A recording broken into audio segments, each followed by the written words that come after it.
जब हम जीवन में कठिनाई और मुश्किलों का सामना करते हैं तो कभी कभी हम नकारात्मक और कमजोर हो जाते हैं और परमेश्वर में आस्था खो देते हैं।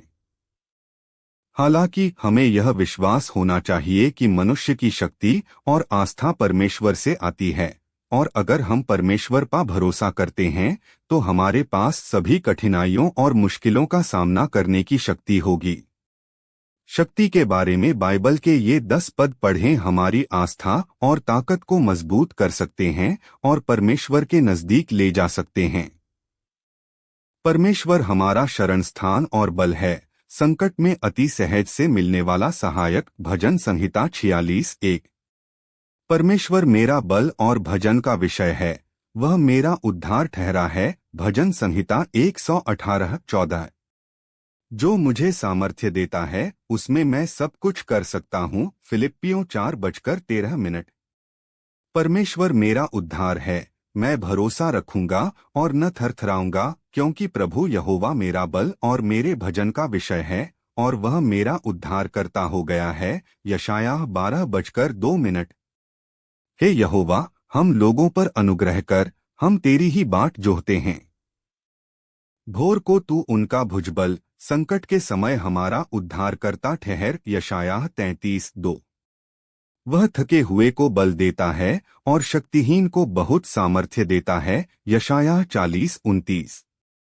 परंतु जो यहोवा की बाट जोहते हैं वे नया बल प्राप्त करते जाएंगे, वे उकाबों के समान उड़ेंगे, वे दौड़ेंगे और श्रमित न होंगे, चलेंगे और थकित न होंगे। यशायाह 40:31।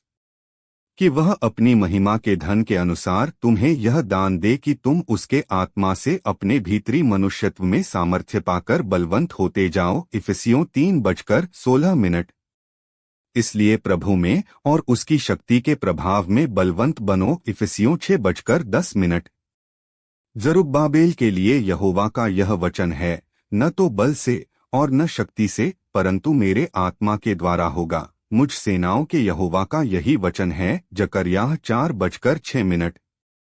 विषय के अनुसार बाइबल के पद और बाइबल अध्ययन खंडों में दैनिक भक्ति संसाधनों का उपयोग करने के लिए आपका स्वागत है। ये आपके आध्यात्मिक जीवन को समृद्ध कर सकते हैं।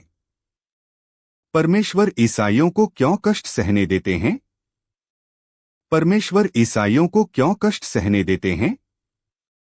बाइबल संदेश जैसा कि विपदाएं हो रही हैं, हम किस तरह बुद्धिमान कुंवारी हो सकते हैं और प्रभु का स्वागत करें।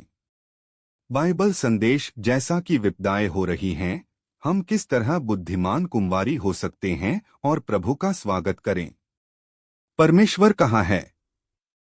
महान आपदाओं में हम परमेश्वर के प्रकटन को कैसे खोज सकते हैं? परमेश्वर कहाँ है? महान आपदाओं में हम परमेश्वर के प्रकटन को कैसे खोज सकते हैं?